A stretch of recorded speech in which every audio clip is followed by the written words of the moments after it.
my people, welcome back to Breaking News Nigeria. My people, serious wahala dey o. The indigenous people of Biafra, Ipob, don't come out again. This time around, they are calling out the Nigerian Bar Association, asking a very strong question. Under what law exactly is Nnamdi Kanu being tried? This one no be small matter at all, because Ipob say the government and even the courts are trying to use laws that don't even exist anymore. Now, according to a report from Vanguard, Ipob issued a statement asking the NBA to tell Nigerians which substance law is being used to prosecute Nnamdi Kanu. They claim that the law being used may have been repealed and that the judiciary is pretending not to notice. Now, in their word, they said, let the NBA tell the world under what law Nnamdi Kanu is being tried today. Ipob say it's high time the NBA stops keeping quiet and clarifies if Kanu's trial is legally grounded or not. So guys, let's read this article from Vanguard. Let's know more about what the indigenous people of Biafra told the Nigerian Bar Association. The indigenous people of Biafra has called on the Nigerian Bar Association to clarify the legal framework under which its detained leader, Nnamdi Kanu, is being tried. In a statement signed by its spokesman, Comrade Ima Powerful, Ipob appealed to the NBA to provide professional guidance to the public on the applicable law governing Kanu's ongoing trial. Anyway, guys, I'd love you guys to listen to what Barrister Darlington have to say about Nnamdi Kanu, as well as Aloye Jimako, and I'm going to be right back. The federal government brought Nnamdi Kanu to Nigeria for a case of terrorism. That is the issue at stake. The onus is on Nnamdi Kanu to now question his extraordinary rendition. These are two different things. Nnamdi Kanu ought to sue the federal government, but as of today, Nnamdi Kanu is not suing anybody. Rather, the federal government is suing Nnamdi Kanu for what he did or what he was alleged to have been done. The two of them are different. It is after this case has been adjudicated upon, then Nnamdi Kanu can now question why they had to kidnap him from Kenya. Barrister, wouldn't that be like medicine after death? No, it's not. But you can't mix up the two cases now. You are not challenging why you were brought from Kenya. You are not. Barrister, he did challenge it. That was why the court said you don't have the jurisdiction to try him. Listen, he challenged it. The first thing that the federal government did was to bring him for trial over what? Terrorism. That is the issue at stake now. Nnamdi Kanu can no longer come and say, because you brought me extraordinarily through extraordinary means, therefore you have. On what ground? On what ground did the appeal court say that the High Court ab initio doesn't have local standard to try him? On what ground was that judgment given?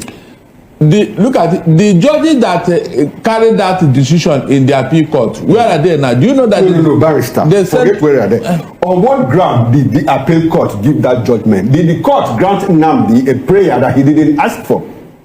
No, Nnamdi Kanu was mixing it up initially.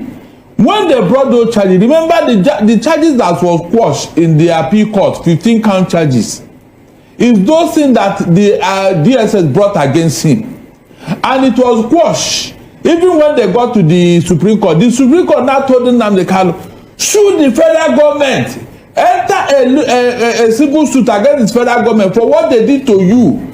That was where they now brought up these charges against Nnamdi Kanu. So that is what we are talking about now. But so far, Nnamdi Kanu, I didn't hear where you are. You have not answered my question. I have answered you, but you don't understand. I'm asking you, on what ground did the appeal court say that, look, the High Court, because this man was brought in illegally, you don't have the local standard to try him. And I'm asking you, did the appeal court grant a prayer that Nnamdi didn't seek?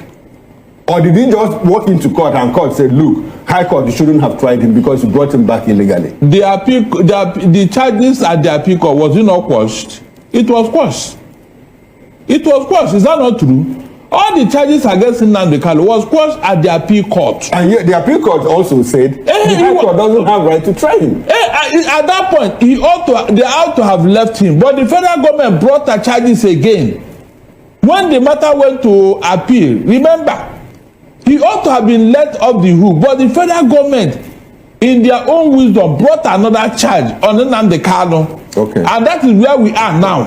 Okay, not on the previous charges. I mean, can't you see it? It had been washed already. But legal practitioners have described the detention of Nnamdi Kanu as trial by ordeal as against the required trial by the Constitution. The lead legal counsel to Nnamdi Kanu, Alo Ejimako Esquire, made it a session during a press briefing with journalists in Abuja. According to Barrister Ejimako, the case has turned from a judicial matter to a political matter owing to the calls from persons and organizations calling for a solution of the case outside the judicial part. Apparently, in taking the decision to proscribe IPOB and declare it a terrorist group, neither the Southeast governors who fired the first salvo nor the federal government had recourse to Section 42 of the Nigerian Constitution, which is a fundamental right, a section guaranteeing the fundamental right of every Nigerian against discrimination based on ethnicity.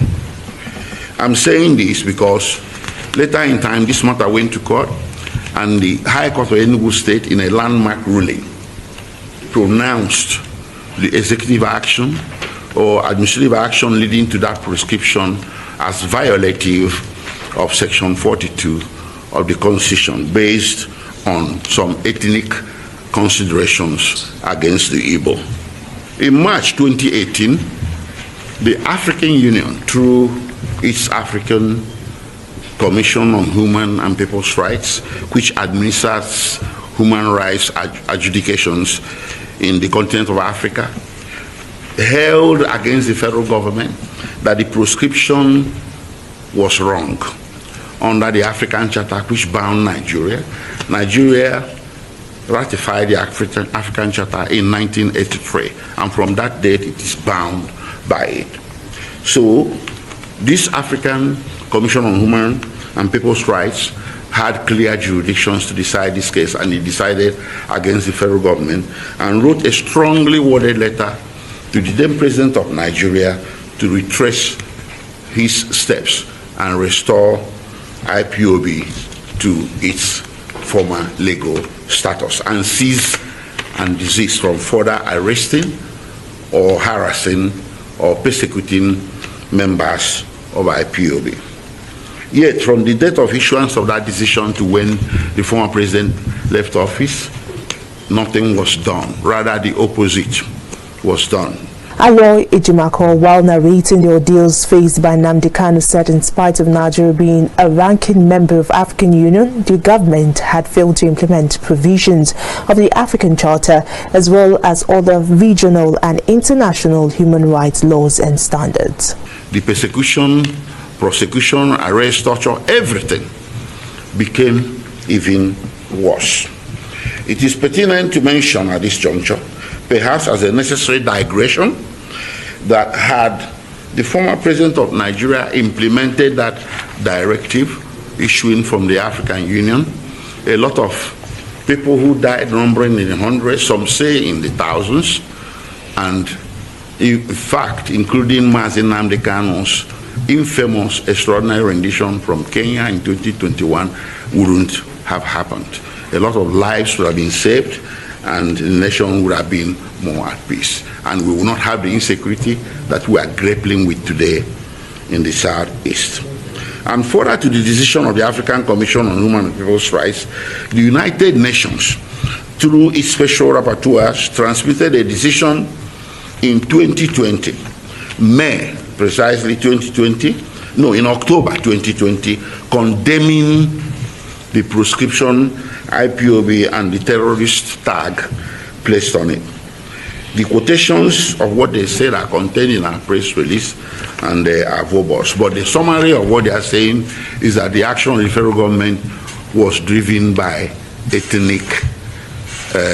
some ethnic considerations against the Igbo, and that the action offended every known canon of international human rights law.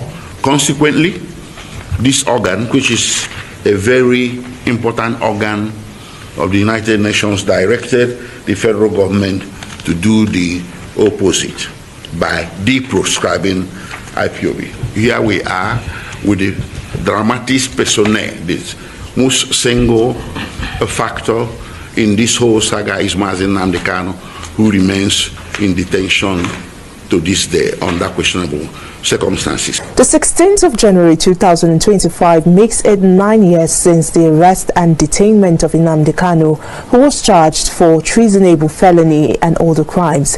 His legal counsel described his continued detention as illegal.